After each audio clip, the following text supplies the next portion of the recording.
भाइयों और बहनों, ये वो समय है जब हमें बैक टू बेसिक और मार्च फॉर फ्यूचर दोनों में संतुलन साधना है। जब मैं बैक टू बेसिक कहता हूं, तब मेरा आशय हमारी पारंपरिक कृषि की उस ताकत से है जिसमें आज की अधिकतर चुनौतियों से जुड़ा सुरक्षा कवच था।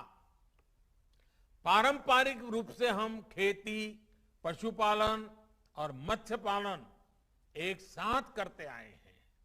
इसके अलावा एक साथ एक ही खेत में एक ही समय पर कई फसलों को भी उगाया जाता था।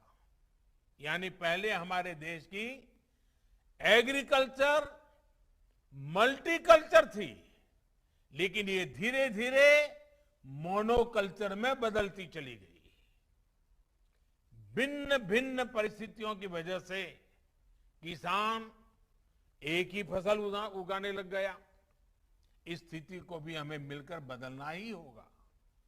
आज जब क्लाइमेट चेंज की चुनौती बढ़ रही है, तो हमें अपने कार्यों की गति को भी बढ़ाना होगा। बीते वर्षों में इसी भावना को हमने किसानों की आय में बढ़ोतरी करने के लिए भी प्रोत्साहित किया है। किसान को सिर्फ फसल आधारित इनकम सिस्टम से बाहर निकालकर उन्हें वैल्यू एडिशन और खेती के अन्य विकल्पों के लिए भी प्रेरित किया जा रहा है। और छोटे किसानों को इसकी बहुत जरूरत है, और इसलिए हमने पूरा ध्यान 100 में से 80 जो छोटे किसान हैं उन पर लगाना ही है।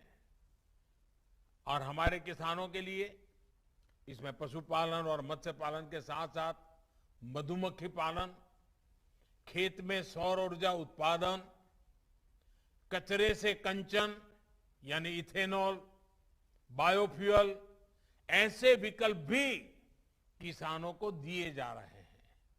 मुझे खुशी है कि छत्तीसगढ़ समेत देश के किसान इन्हीं तेजी से इन सारी नई नई बातों को अपना रहे हैं।